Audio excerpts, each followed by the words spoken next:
Scott Tower was brilliant when it first opened in 1940. It's the crown jewel of a park called Anniversary Hill Park, established in the town of Holyoke, Massachusetts, billed to be the answer to New York's Central Park. Unfortunately, it was a product of really bad timing. Within a year and a half of its opening, the park was occasionally closed and used as blackout testing from the tower in case the Germans were to bomb us. After World War II, it did thrive. It looked beautiful.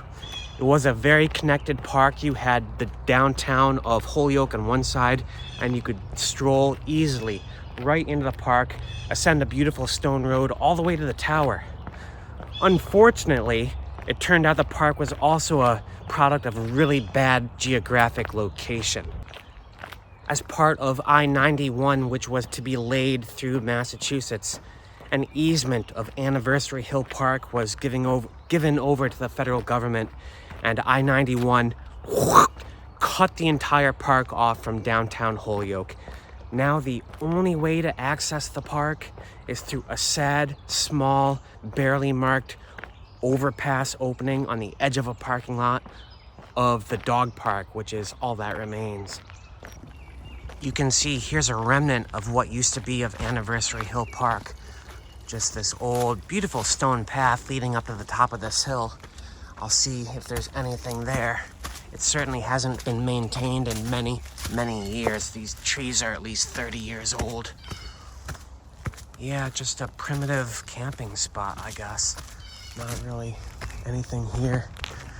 The ruins of a picnic table that hasn't seen any benches in a very long time. I'd say it's about a mile hike uphill from where you park to actually get to the tower. And you do have to go off the road a bit. There's a little connector through the woods. But here we go. I can already start to see it. Do you see that? Let me get closer. There you go. What a beautiful piece of masonry. You can actually go up to the top. That's what I'm gonna do. Now, if we go inside around the base, it is just completely worn with graffiti. Not very good graffiti either. This is some, well, that's all right, I guess. This one, I don't know. A lot of this is just scratch. Just teenagers from the nearby town of Holyoke. Yeah, this place is kind of trashed. It's too bad.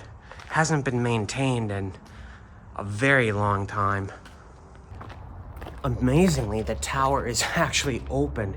You can walk up it. I can't believe that. I'm gonna do it right now. Oh man, look at these stairs. The concrete is completely gone on a lot of these stairs, so I'm gonna have to be careful.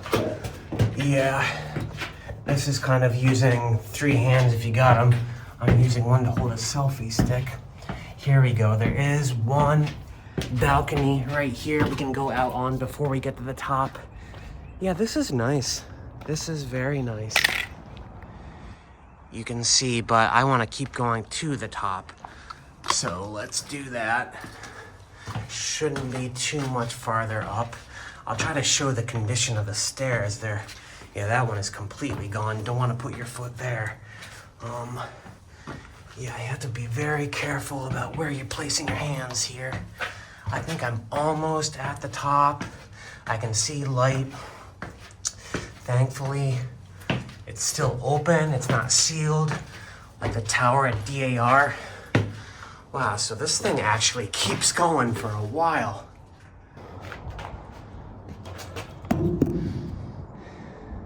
So that is actually Mount Tom right there. I can tell because of all the towers on the roof. There's also an abandoned hotel at the top of that mountain. I will have to do that in another video.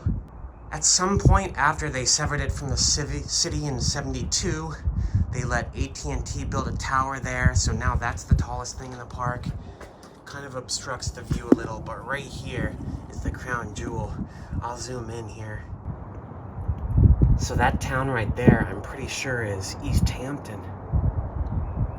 I think it's the ultimate irony that it was the federal government that built this park and the federal government that killed it 30 years later. Like I said, it was built by the Civilian Conservation Corps under the FDR administration.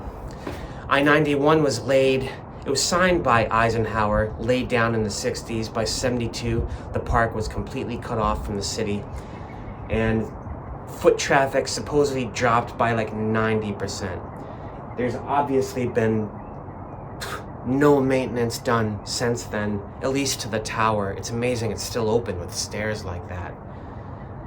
Looks like a place that teenagers hang out in. I'm not sure I'd want to be here overnight. But I did notice on the way in that they are redoing the road that leads up to the tower. At least they've cleared the land. Supposedly there is an effort going on right now to rehab the park a little bit, maybe even rehab the tower, at least improve accessibility for people, like people in wheelchairs and stuff, so you don't have to do a hike through the woods like what I did. It would be so nice for this park to be reopened. I love stuff like this. All these old CCP projects, they're all over Mass. A lot of them are in disrepair. This one has got to be the most spectacular I've seen, though, just to be laid waste. Lots of birds around, though, lots of animals. There's something very enchanting about it being abandoned like this. I'm almost kind of happy about it. Holyoke was the first planned industrial city in the United States during the early Industrial Revolution. It had these canal systems laid down by 1849 specifically to feed all these mills.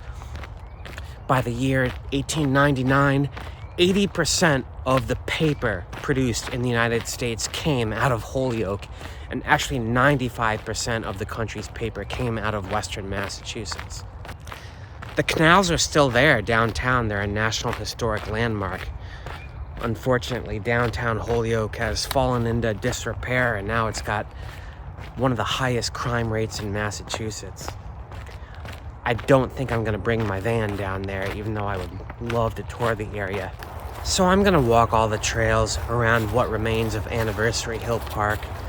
This was once a very pretty spot. You can see the ruins of what was laying around everywhere in the woods. Anyways, I hope you guys enjoyed visiting that tower with me. It's been on my radar for a while. Now that it's warm out and my van is all fixed, I'm all about getting on the road again. Spring and summer is for traveling. And, oh, Jesus. Yeah, sorry about the bedhead, folks. Anyway, I have begun planning my summer 2024 road trip. I'm gonna be going down the East Coast, down to Florida and all the way back for a period of like 3 weeks, hitting tons of spots. So make sure you hit like and subscribe if you want to follow my channel. Again, I'm a van dweller based in New England, but I love getting out and exploring America in my van. That's what I'm all about. That's what this channel's all about. I never know how to end these videos. Peace, everyone.